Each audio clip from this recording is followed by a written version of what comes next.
Hello, all you super sensational cats. This is Miss Cardenas, and this lecture is on the monster in literature and pop culture. So, for this, you are going to be needing your composition book and you're going to be taking notes in your reading section. If you wait probably till the end of Wednesday, beginning of Thursday, I will put the assignment up and I will have the notes, what they should look like in your composition book. So if you want to wait and copy, you can. That's up to you. If you're in class, you're hearing the lecture firsthand, and there are times where I will tell you where you need to write. But for those of you who are doing this asynchronously, we're just going to go through it this way, and you can copy the notes later. So, before you even talk about a monster or a monster in literature, we need to define what is a monster. Like, when we talk about monsters, what are we talking about? And so here you're going to see several examples of monsters. Some of them are legends, some of them are biblical, like the demon. So we have werewolves and vampires, witches, ghosts. Then there's some that are really specific to certain places, like the basilisk, and some that even have names, like the Loch Ness Monster or Yeti. We have some that showed really much, very much in pop culture, the way that they're portrayed now are zombies. And then you have some from like fantasy type dragons, and then of course you have some from shows and movies. We have Chucky, and we have the Demogorgon from Stranger Things. And then over here, this is Grendel. He is the first literary monster in English literature. So, first one kind of printed out from the story or the epic poem Beowulf.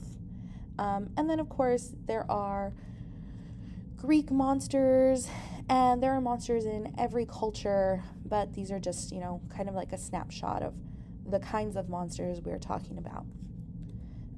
So, this is the definition of monster. Monsters can be a malformed animal or a malformed human creature. So it could be human, and in some way it's deformed. Sometimes they can come in the form of divine omens, usually indicating misfortune. So you could have monsters in the form of like a black dog, or in some kind of possession, demon possession somehow. Any kind of creature with an abnormal shape, mishmash of different shapes. So like a griffin or a pegasus. I mean, technically they could be considered monsters and magical creatures. It just depends on what they do. And then they need a repulsive character. So there's something that needs to be wrong with them somehow, their character, their personality. And they need to inspire fear. So that's why they're an object of dread. And typically they have done an awful deed. So that's why sometimes humans could be considered monsters if they do awful things. And if somehow they are malformed, which is they have some sort of like, mental disability, like like they lack empathy, or so it's not all mental disabilities, just the ones that would make a murderer pretty much. And so monster, even though it is all of those things, all of this, the scary things, it actually comes from the word monere, which is a Latin word. And the Latin word monere means to kind of remind, bring forth, and to like warn, to teach or instruct. So then that goes to the idea that monsters are more than just the things to scare you. Monsters somehow are warning us of something. So what is the monster in literature warning us about? And this is more toward literature or movies. There are some movies where, it's just, the monster is just the monster and it's scary, they're low budget.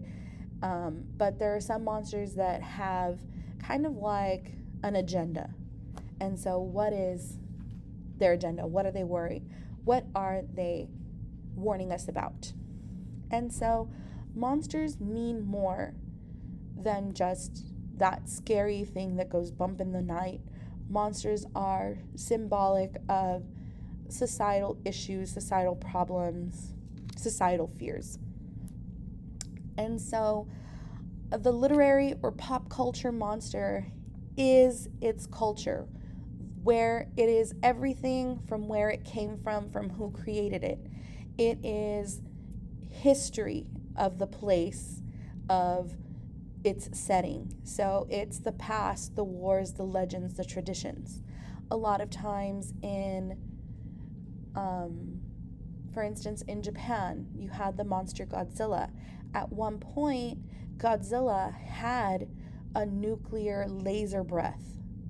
Why? Because Japan had the nuclear bombs dropped on them. And so there was that fear of nuclear warfare. And that was the history behind the kind of nuclear laser breath. There are beliefs and superstitions. So any kind of monster where, like a vampire, where you have to repel it with a cross, there you have the belief that Christianity is going to save you from monsters. Monsters are, of course, are embodiments of fear or geographical dangers. If there is a monster like the Loch Ness monster who haunts or who's in a lake, a very deep, scary lake, well, it's so that you stay away from it if you don't know how to swim or you're careful around the lake. Monsters are the taboos of the culture, so things that are forbidden. That's why a lot of monsters go after children. In most cultures, children are innocent, and so to take a child's life is a taboo. It is something looked down upon. There's no need for it. And then monsters represent the individual, the people who don't conform, the people who stand apart from the group. And so you'll have monsters like zombies or swamp monsters that live, or witches. They don't live with people. They live in the woods, secluded, alone. They're women who are independent. And so they embody some of the things that would make them an outcast in regular society, even if they were normal humans. And then gender. And so then if a monster has a gender, what does that mean? If the big bad wolf is a male, what does that mean? If a witch is a female, what does that mean? They go against the gender norms. And so there are two types of monsters. There are the pre-existing monsters that have a past, monsters that are recognizable. So on the left side, you'll see there's a vampire. It is one of the recognizable features. You have the high collar, the fangs. Nosferatu has pointy ears, not necessarily like the sexy Edward Cullen vampire or the vampires from Interview with the Vampire, but the old school kind of creepy vampire. And it's the fangs that are recognizable. On the right side, you have this kind of mishmash monster. We don't know what he is, but those kinds of monsters are typically unique to the story. So if you can't see it or if you see it and you can't recognize where it's from, more than likely it is unique to whatever storyline or so those are the original monsters. So pre-existing and original. And the original ones, are from those works. So, for instance, Freddy Krueger comes from the Freddy Krueger movies, and even though he's recognizable, you know that he's from that franchise. Where there are vampires in Dracula, vampires in Nosferatu, vampires in Interview with the Vampire, vampires in the Twilight series. So there are some that appear, they're, legend vampires and appear in different works. And then there are some that are just for that work. Or, movie, novel, whatever. So when we examine a monster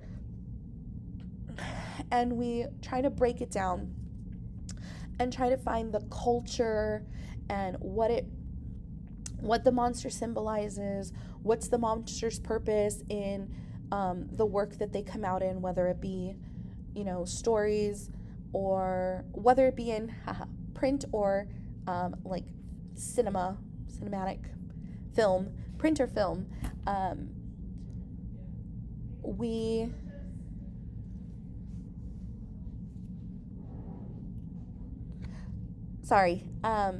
there is a way to go about breaking it down so that you can get the best meaning and really analyze it, and that is through monster theory.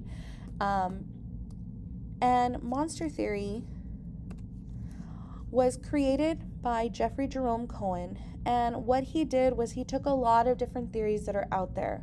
So monster theory is a tool to analyze literature with monsters in it. But there are other tools that are more universal that you can analyze anything with. So there's Marxist theory, which is you look at the social classes of the characters in the story. Then there is feminist theory. You look at the treatment and the writing of the women in the story. There is queer theory, where you look at the story through a queer lens, looking for signs of homosexuality. There is cultural theory, where you are looking at the kind of like the race and the traditions of a specific culture. So in that you would have Chicano theory, African American theory, you would have Asian theory, you would have white theory, and then there is Freudian theory, which is the psychological aspect of the story. And there we can go on and on and on. So monster theory encompasses different principles from a lot of those theories into one specific one for when you're looking at any story, film, whatever it is, that has a monster in it. And so everything was put together by Jeffery Jerome Cohen. Maybe people were looking at monsters this way before, but he's the one who wrote it out. And so he is one of the pioneers. Anytime anyone is doing a monster theory, he is the one that they quote. He is the one, his 7 theses. So Monster Culture, 7 Theses is the book that people refer to and those ideas. And so that's what we're going to be going over today. A lot of y'all are like, okay, well, what's the point of English? Well, English has a lot of different disciplines in it. With English, you have you have linguistics, which is you're looking at, the grammar and the sentence structure. You have just the teaching of the language, where you're teaching someone to speak English. You have the, composition part, where you are writing, and that's called rhetoric, where you are creating arguments. And then there is, there's still more, but what we're doing is called literature and cultural studies. And so you're looking at a culture and you're studying a culture through the book that it's written. So like, where did it come from and what effect does it still have now? Versus like anthropology, where you're just strictly looking at the culture. We look at literature and its effect on the people around us. And so if we are going to be using monster theory, then we need to know the 7 different theses that Cohen came up with. And so here you have monsters embody their culture, escape and return. Monsters break the rules. Monsters are outsiders. Monsters are tools of control. Monsters are objects of desire. And then the last one, where you get, you put all of this together into the monsters are our creations. So we create them, but why? And so this is kind of a breakdown of monsters embody their culture, and monsters reflect the fears of the society that creates them. They would not be scary if somehow there was not that fear present, wasn't real. So monsters like the gremlins are no longer scary because, I mean, yeah, you drop water on a little creature and there it blows up. Okay, now you follow the rules. Maybe at one point it was, but not really scary anymore. So for this part where you're trying to analyze the culture or figure out the culture, you need to ask, when was the book or story written? So like, what time period? So here are some examples of answers that you would, come up with depending on when or where the book was written. Where was the author from?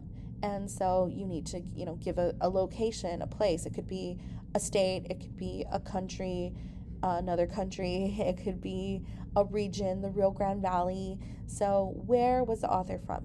And then also in these, you also need to take into account where was the story set, time and place, and then what was going on socially or politically when the author was writing their story.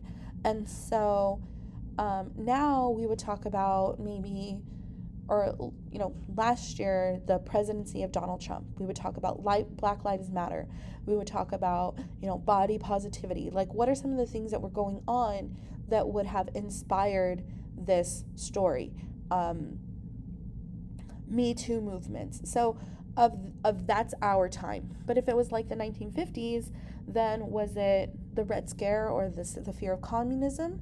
If it was in the 1920s, it would be the Great Depression. If it was the 1940s, then it would be World War II. And so you would need to look historically what is going on when these things were written or created. And if it's a new monster, then what's going on now that would have made this monster scary. Like, I think now there are some monsters that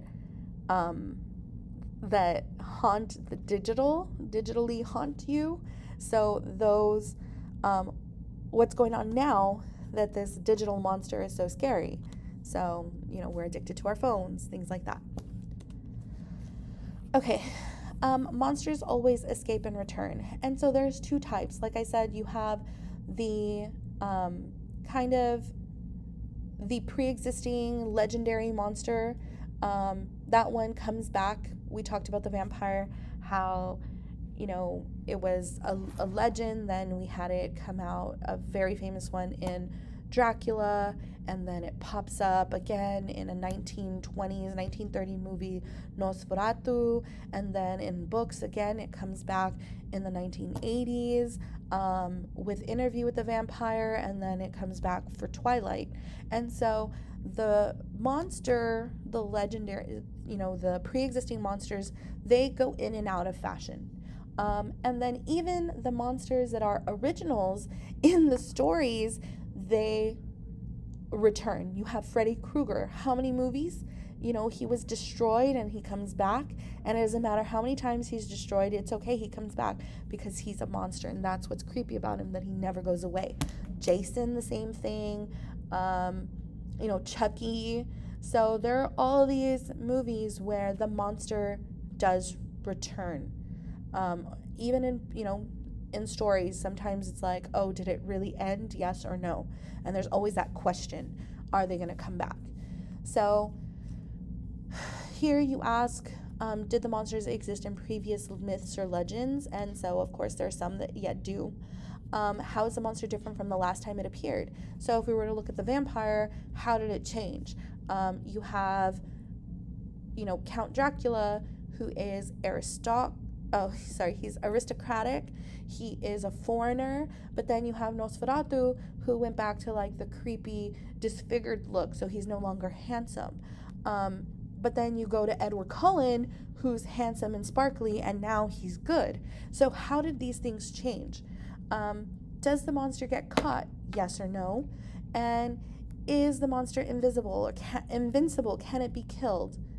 Yes or no?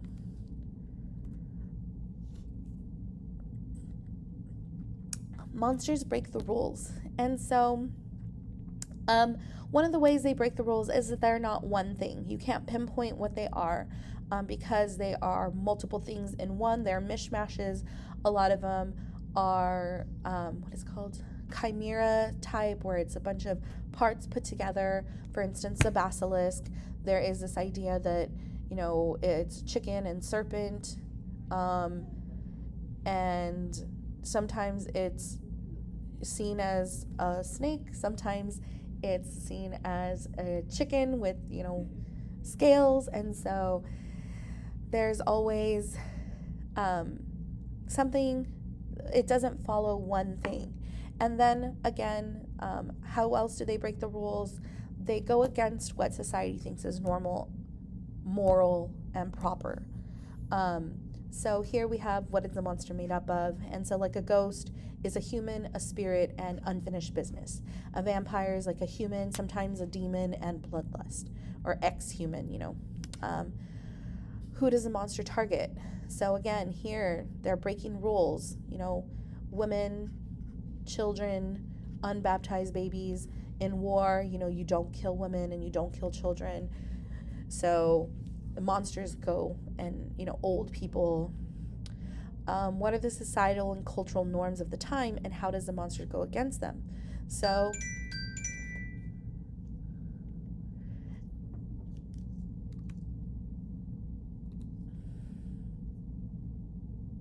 if you look at a witch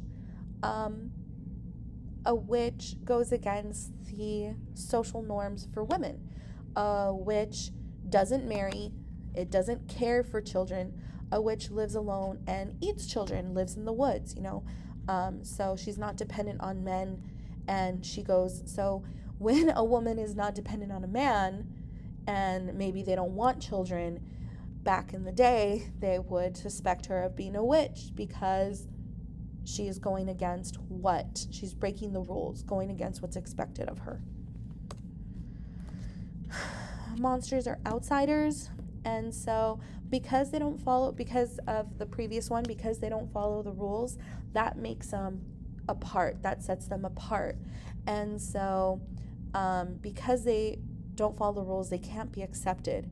And if they're not accepted, and if they're apart and they're not part of the group, then it's okay to kill and destroy these monsters. So there's always going to be a reason why a monster is evil, and this is to justify why you want to get rid of it. And yes, sometimes they do these evil things. So they're either murderous, they're seductive, they're cursed, they're not religious. How is the monster different from the other characters in the story or us?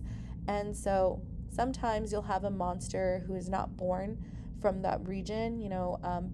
Grendel was born underwater in a lake. He wasn't born on land. The monster typically has supernatural powers, speaks a different language, doesn't speak. So anything that makes them different from us, then that makes them an outsider. Then there are some questions you need to ask, like, does the monster want to be a part of society? So in the book Frankenstein's monster, he wants to be a part of society, but because he's disfigured, they don't let him. And because he's not allowed to be a part, and because because nobody loves him, he turns evil. And so, yes, he tries, but he can't. And then the part where, because of that, he turns evil. Yeah, we're supposed to sympathize with him, but we're not supposed to condone what he does. He does murder after that. And so, there are parts where we do feel sorry for the monster. Are we supposed to feel sorry for the monster? And sometimes it's a yes, and sometimes it's no. We should not feel sorry for the monster, because they did what they did, and these are their consequences. Monsters are tools for control. And so the people in power, usually will create a monster and then use that to regulate the behaviors of society. For instance, my kids are scared of the cuckoo night. The cuckoo night and the Gorgon cuckoo night, because the cuckoo night comes if they don't take a bath properly, And the Gorgon Kukunite comes because he smells bad attitudes when you don't behave at school. I am using these two. I use those two monsters to regulate my children's behaviors. So, what do monsters' origins mean beyond the story? So then you got to ask yourself, okay, look at the monster's origins, and what does that mean? Like, how are they trying to control us with this monster? So if the monster's origin is a science experiment that goes wrong, then that means don't mess with things that go against religion. So then it's for us to stay on the religious path. Don't go and, discover things through science. If a human woman gets pregnant with a demon, then that just means to not marry outside your race. Because so we have Caliban, who is, you've got the witch or humanoid Sycorax, who mates with the devil, and they create Caliban, who is an ugly monster, who is not good. Like, even though they treat him kindly, he doesn't know how to behave. Then we have to ask ourselves, where does a monster hunt, and what could that mean?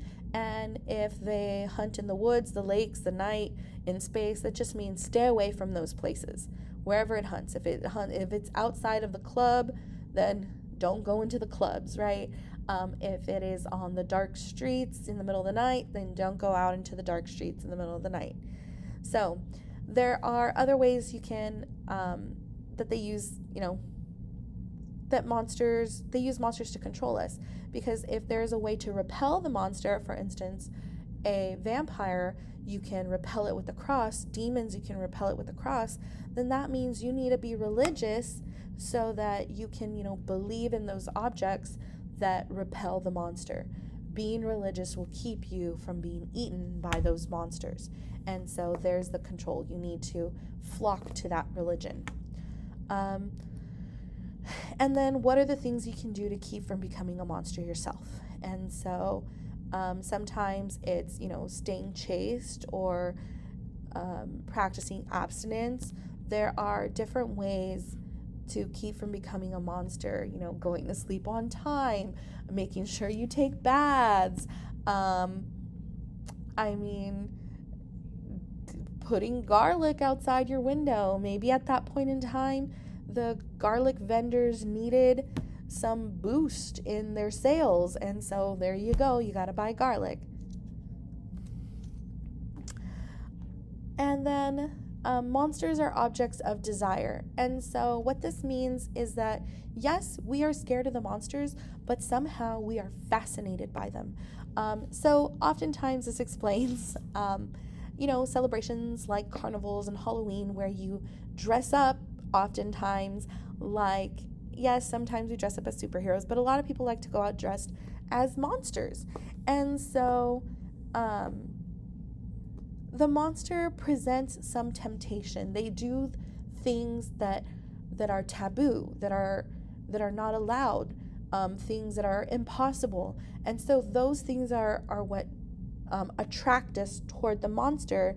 But in the story, if the protagonist, has a chance at becoming a monster and says no, that makes them even stronger, because we might say, oh, I would have totally given into that.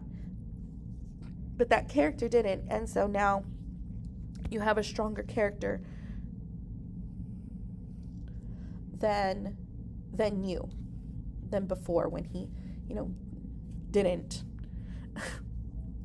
repel temptation. So there are a couple of ways that monsters can behave in a way that you wish. They could hypnotize people, manipulate them. They could fly. They can run real fast. They can live forever. And so these are things that we would be like, oh my God, I would totally love to do that. But then the trade-off is, your soul, right? And here, how are characters tempted to break societal rules because of the monster's influence? Well, sometimes the monster will ask us to steal, to murder, or to give in to their seduction. And so the monsters sometimes are tempting us they're pushing us to kind of like fulfill our desires, and we need to stay back. And then last, all of that together helps you figure out why we created these monsters, why the author created them, why society created them, why society is bringing them back. So even if the monster existed in folktales before, once an author adopts them, once an author creates them, they do their master's bidding. They do what the author, the storyteller, the director wants them to do. How are they going to scare the masses, and how are those authors and directors going to get their message across? So you ask yourself, what fears does this monster represent? Is it, fears of overly emotional people, or water, or science, or is it they play on the fears of the dark or the fear of strangers? How does the monster represent the author's fears? You have the fear of the unknown, fear of loss of religion, fear of change in gender dynamics. So then what message is the author trying to convey through the actions of their monster? And so this is theme, pretty much. And so what is the theme of the story? All of this pretty much boils down to that. Good and evil exist in each of us in a constant battle for dominance. And so something like this would be for Dr. Jekyll and Mr. Hyde. You have Dr. Jekyll, he takes a potion because he wants to, live a double life. He wants to split his personality so he can go out and have fun like he used to when he was younger without the rules of society, coming down on him, and he creates Hyde. And Hyde, who doesn't listen to the rules, turns into a monster.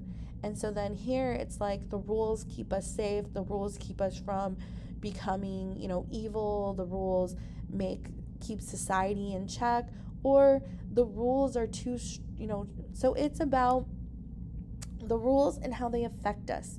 The rules of society are too